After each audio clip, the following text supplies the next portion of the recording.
This is the story of Ehud, the left-handed assassin.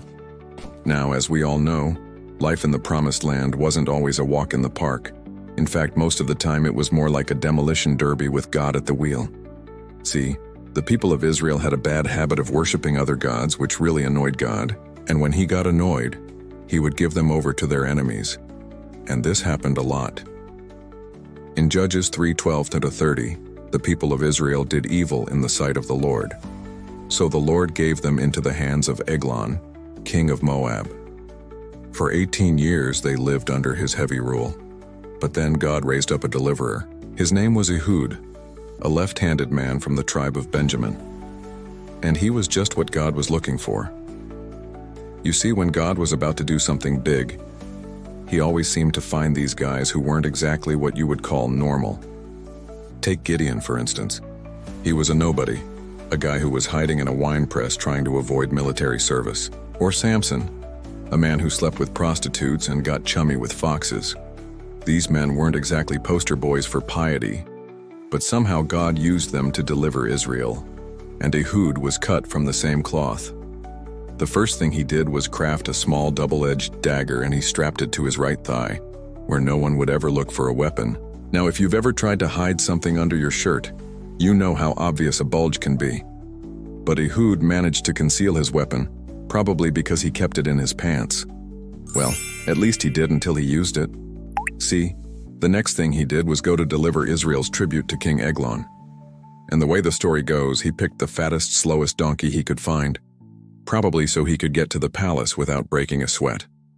When he arrived, he wheeled the donkey into the throne room.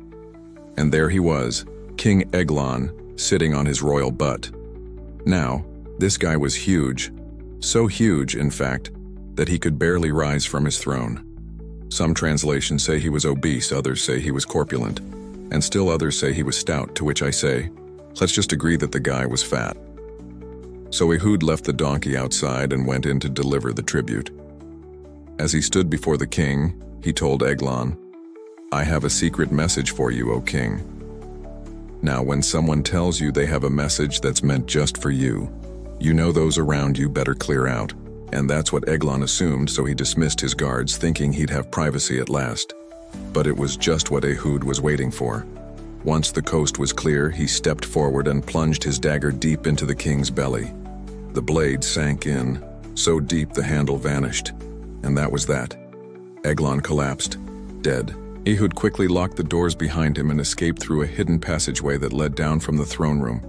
When he got back to Israel, he sounded the trumpet and rallied the people. Then together they marched out to meet the Moabites. The Israelites struck down 10,000 Moabite soldiers. Not one escaped. And that day, Israel was delivered. The land had peace for 80 years. It was the kind of ending you'd expect from a cheesy action flick, except this was real life, which means there were no happy endings. You see, within a generation or two, the Israelites did it again.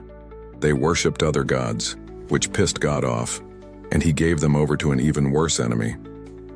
But that's a story for another time. Hey, thanks for watching. If you enjoyed this video, check out the series in the description below.